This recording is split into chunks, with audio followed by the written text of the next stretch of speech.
कही कि एवं विनिमये जाते। कहिए महाराज, कैसा प्रस्ताव रहेगा? आपको ये प्रस्ताव पसंद आया?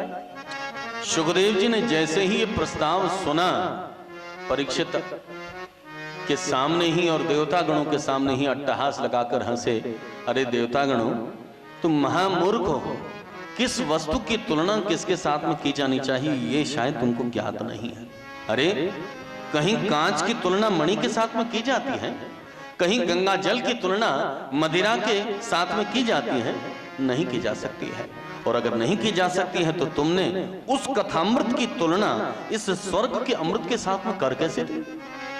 अमृत भला दे क्या सकता है? अमृत दीर्घजीवी बना सकता है, लेकिन मेरी दृष्टिकोण में दीर्घजीवी होने की अपेक्षा दिव्यजीवी बनना चाहिए। दीर्घजीवी होना बड़ा कष्टकारी है, क्योंकि जैसे तैसे हम शरीर को धकेल मात्र रहे हैं, तरह तरह की दवाइयां खा खा कर शरीर को धकेल रहे हैं। तब अगर दीर्घजीवी हो तो न जाने क्या हाल होगा, कभी यहां दर्द, कभी वहां दर्द, कभी ये दवाई, कभी वो दवाई, बड़े परेशान हो जाएंगे। इसलिए दीर्घजीवी होने की अपेक्षा हम अपने जीवन को दिव्य बनाएं, दिव्यजीवी बने। और दिव्यजीवी हम तभी बन सकते हैं जब संसार में रहकर भी हम भगवान से जुड़े रहें, गोविंद के साथ में जुड़े रहें, तभी जाकर हम दिव्यजीवी बन सकते हैं। तो अमृत केवल अमृत दे सकता है, शांति नहीं दे सकता। कथामृत न केवल शांति प्रदान करेगा अपितु भगवत प्राप्ति भी कराएगा। और इस कथामृत की महिमा को ब्रज गोपियों ने गोपी गीत में बड़े अद्भुत ढंग से गाया है, बड़े अद्भुत ढंग से गाया है, बड़ी महिमा का गान किया कि तव कथामृतम तप्त जीवनम कविभिरीडितम कल्मषापहम् तव कथामृतम् तप्त जीवनम् कविभिरीडितम् कल्मषापहम् श्रवणमङ्गलम्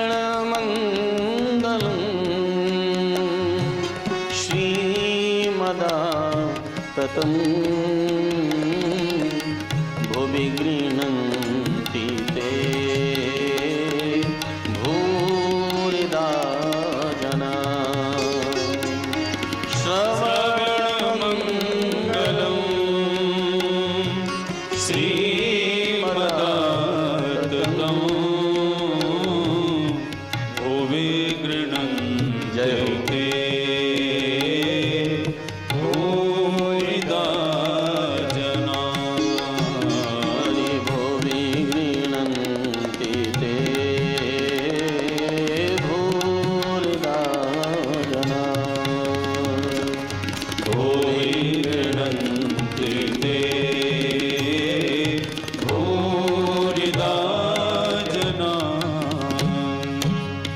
कथामृत की बड़ी अद्भुत महिमा है।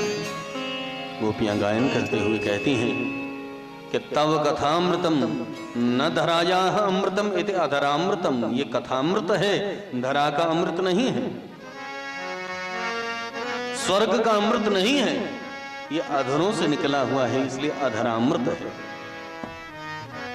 ये अधरामृत क्या दे सकता है? भगवान ने अपनी एक कंपनी खोली थी, भगवत नाम कंपनी। और भगवत प्रेमी जन, भगवत नाम कंपनी कोई भी हो, अगर अपनी सामान को तैयार करती है, अपने प्रोडक्ट्स को तैयार करती है और उसकी मांग ज्यादा ना हो बाजार में, तो फिर कंपनी अपने प्रोडक्ट्स को बेचने के लिए तरह तरह के प्रलोभन, तरह तरह के आकर्षण दिया करते हैं। बाय वन गेट वन, एक खरीदेंगे एक मुफ्त पाएंगे। ये सब प्रलोभन कंपनियों की तरफ से दिए जाते हैं केवल अपनी बिक्री बढ़ाने के लिए। तो भगवान ने भी देखा कि हमारी भगवत नाम कंपनी की बिक्री ज्यादा से ज्यादा होनी चाहिए, लेकिन जब उनके ग्राहक न बढ़ पाए, भक्तों की संख्या ज्यादा न बढ़ पाई, तो भगवान ने फिर एक अनोखी स्कीम निकाली और बड़ी आकर्षक बाय वन गेट फोर, एक खरीदोगे चार मुफ्त पाओगे। बड़ी अद्भुत स्कीम है।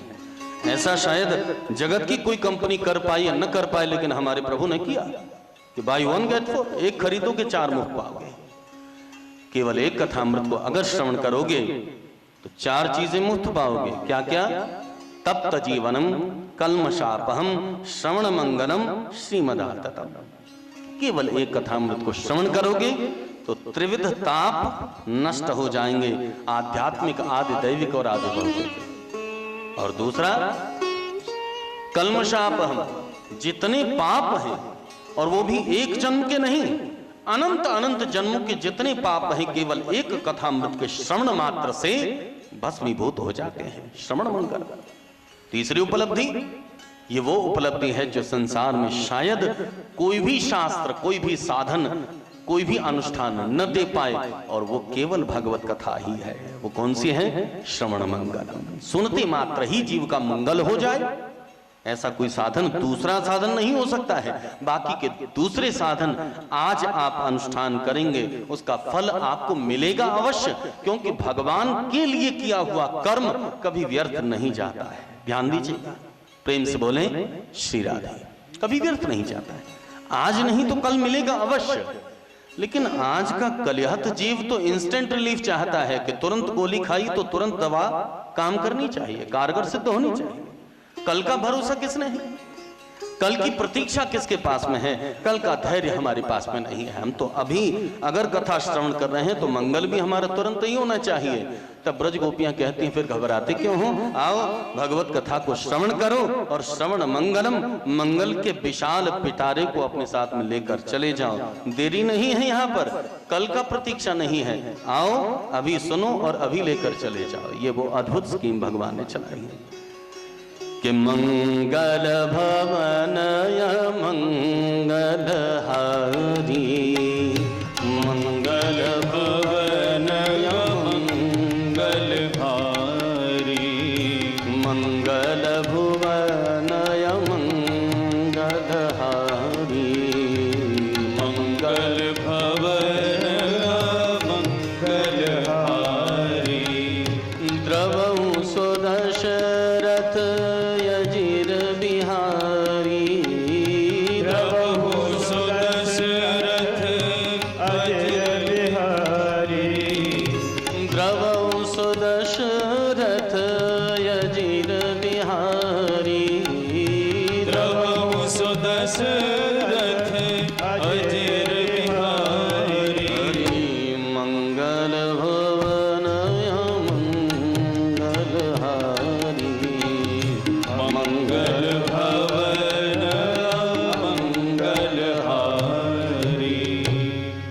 अमंगलों का नाश हो, मंगल ही मंगल हमारे जीवन में हो, उसके लिए हम सबको भगवान की कथा के साथ जुड़ना पड़ेगा। इस कलिकाल में कथा के अतिरिक्त कोई दूसरा उपाय नहीं है। सुखदेव जी महाराज ने देवताओं को कथामृत का दान केवल इसलिए नहीं किया क्योंकि वो सत्पात्र नहीं थे, और सत वस्तु का दान हमेशा सत व्यक्ति को ही किया जाना चाहिए। अभक्तांस्तांश विज्ञाय न ददौ स कथामृतम, अभक्तांस्तांश विज्ञाय न ददौ स कथामृतम। वो भक्त नहीं थे, अभक्त थे और नहीं दिया। उस देव दुर्लभ भागवती कथा को हम सब मनुष्य होकर इस मृत्युलोक में श्रवण कर रहे हैं। कितने बड़ भागी हैं हम सब। देवताओं को जो कथा श्रवण का अवसर न मिल पाया। कथा मात्र सुखदेव जी महाराज ने परीक्षित को 7 दिन की सुनाई। जब 7 दिन की कथा में परीक्षित को मुक्ति प्राप्त हो गई तो ब्रह्मा भी आश्चर्य में पड़ गए कि भला इस भागवत का ऐसा क्या दिव्य प्रभाव है, जरा परीक्षा करके देखो। लेकर आए एक तराजू और एक तरफ उन्होंने भागवत को रखा और दूसरी तरफ जितने ग्रंथ हैं, जितने शास्त्र हैं, उन सबको रखा। वजन करके देखा, लघून्यन्यानि जातानि इदं गौरवेण महत्, लघून्यन्यानि जातानि इदं गौरवेण महत्। जितने जितने शास्त्र थे वो सब के सब वजन में कम पड़ गए, इसलिए उनका ऊपर उठ जाना हुआ और श्रीमद् भागवत का वजन ज्यादा था, नीचे की तरफ चला गया। तब से ब्रह्मा जी महाराज ने भी प्रमाण दे दिया कि श्रीमद् भागवत की तुलना किसी दूसरे ग्रंथ के साथ में नहीं की जा सकती है। ये वो दिव्य ग्रंथ है। प्रेम से बोलो श्री राधे। सूत जी महाराज कहते हैं शौनकादिक ऋषियों, यद्यपि भगवान के श्रीमुख से नारद जी महाराज को श्रीमद् भागवत की कथा का ज्ञान पहले ही प्राप्त हो चुका है, लेकिन फिर भी सनक, सनंदन, सनातन, सनत कुमार, इन चारों ऋषि कुमारों ने कृपा करके नारद जी को सप्ताह की विधि श्रवण कराई। जो श्रीमद् भागवत के सप्ताह की विधि है, ये सनत कुमारों के द्वारा नारद जी को दी हुई है। कि सनकाद्यै पुरा प्रोक्तम नारदाय दया परै, सनकाद्यै पुरा प्रोक्तम नारदाय दया परै। दया करके उन्होंने इस श्रीमद् भागवत के सप्ताह की विधि बतलाई। शौनक जी ने पूछा, ये कैसे संभव है? दोनों संत विपरीत स्वभाव के। नारद जी महागतिशील महात्मा है, हर समय भ्रमण ही भ्रमण, हर समय घूमना ही घूमना। और सनक, सनंदन, सनातन, सनत कुमार एक ही जगह पर स्थिर रहकर भजन करना पसंद करते हैं। तो दोनों विपरीत स्वभाव के महात्माओं का मिलन हुआ तो हुआ कैसे? और भला नारद जी जैसे चंचल महात्मा एक जगह स्थिर रहकर कैसे उन्होंने सनत कुमारों के श्रीमुख से ये कथा सुनी? जरा आप कृपा करके सुनाएं। सूत जी कहते हैं शौनकादिक ऋषियों, ये बात उस समय की है कि जब नारद जी सर्वत्र भ्रमण करते हुए जा रहे थे, लेकिन कहीं उनको आत्म शांति न मिली, तो भ्रमण करते करते बद्री विशाल में पहुंचे। बद्री विशाल में सनक, सनंदन, सनातन, सनत कुमार से मुलाकात हुई। तुरंत संतों ने जो देखा नारद जी के मुखारविंद की उस चिंता की रेखाओं को पढ़ते ही सनत कुमार ने कई प्रश्न एक साथ कर दिए, कई प्रश्न एक साथ किए कि कथम ब्रह्मंदीन मुख कुतश्चिंता तुरो भवान परितं गम्यते कुत्र कुतश्चागमनं तव। हे ऋषिवर, संत सारे जगत की चिंताओं को दूर करते हैं, और जब संत ही स्वयं चिंता की समुद्र में डूब जाएंगे तो जगत को चिंता मुक्त करने वाला कौन होगा? क्या बात है? कहां से आ रहे हैं, कहां को जा रहे हैं? आप हमें कृपा करके बतलाएं। क्यों आपके मस्तिष्क में यह चिंता की रेखा? कथम ब्रह्मंदीन मुख, कहां जा रहा है बताइए। नारद जी को पूछना था। नारद जी ने तो ये चाहते ही थे कि मुझसे कोई प्रश्न पूछे। सनत कुमारों से सारे मन की बात कह डाली। महाराज क्या बताऊं, आप बड़े कृपावान हैं जो मुझसे ये प्रश्न पूछा।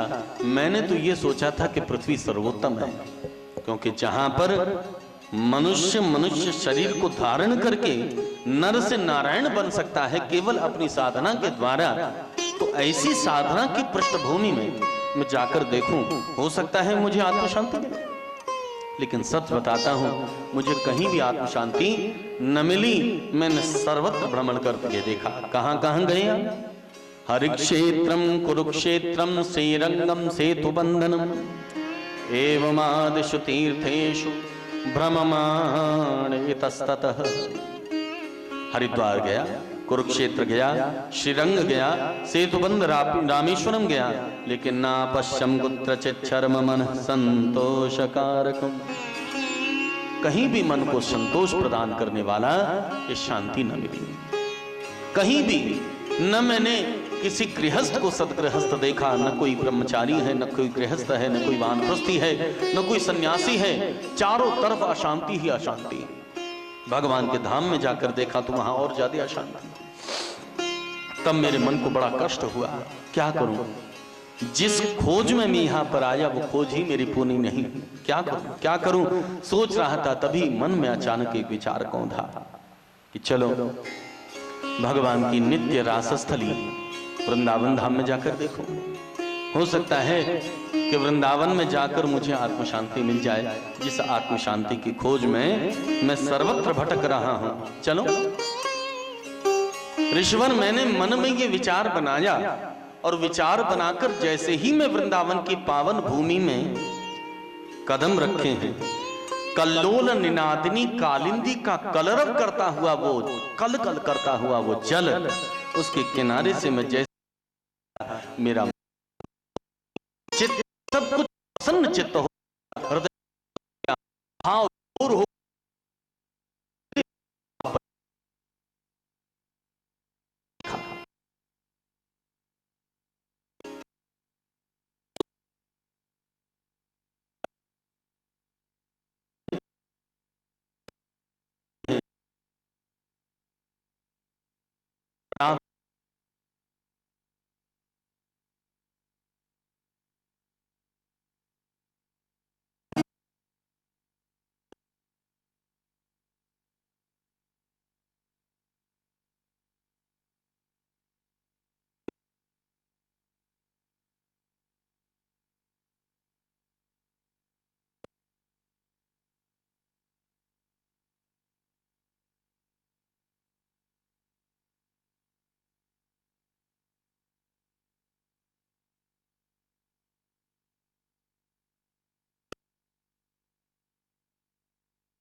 समझ नहीं है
तो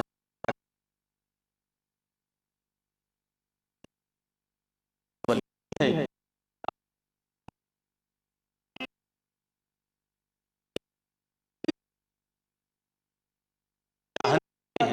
लेकिन नहीं है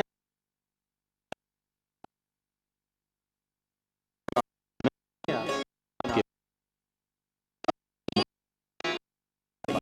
धन्य है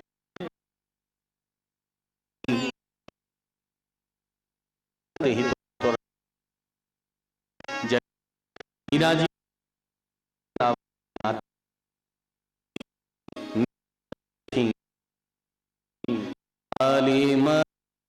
आगे वृंदावनी को मन लागे आली मन वृंदावन को जय हो को वृंदावन और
जहां किसी प्रकार की न हो,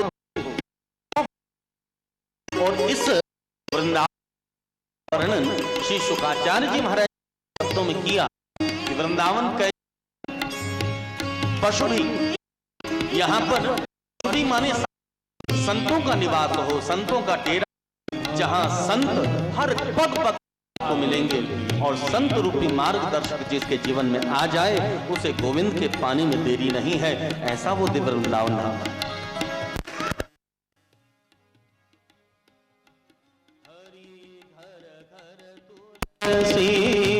ठाकुर पूजा घर घर तुलसी ठाकुर पूजा घर घर तुलसी ठाकुर पूजा घर घर तुलसी ठाकुर पूजा दर्शन गोविंद जी को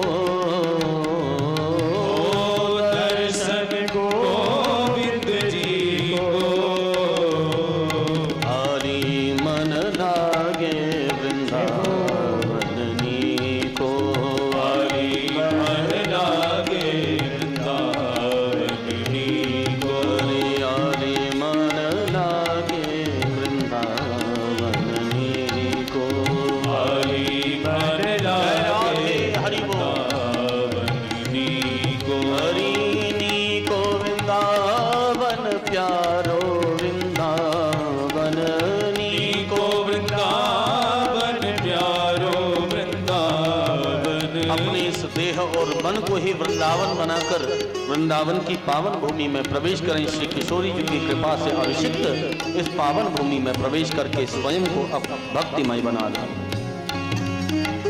नीको वृंदावन प्यारो वृंदावन, नीको वृंदावन प्यारो वृंदावन, हरियाली मन लागे वृंदावन, नीको आली मन लागे वृंदावन, नीको।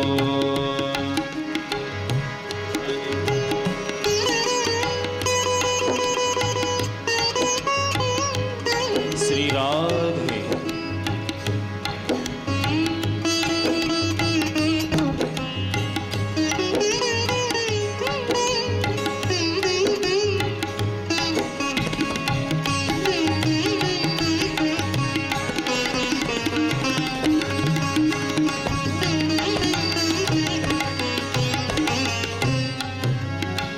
कुंजन कुंजन फिरत गोपिका, कुंजन कुंजन फिरत गोपिका,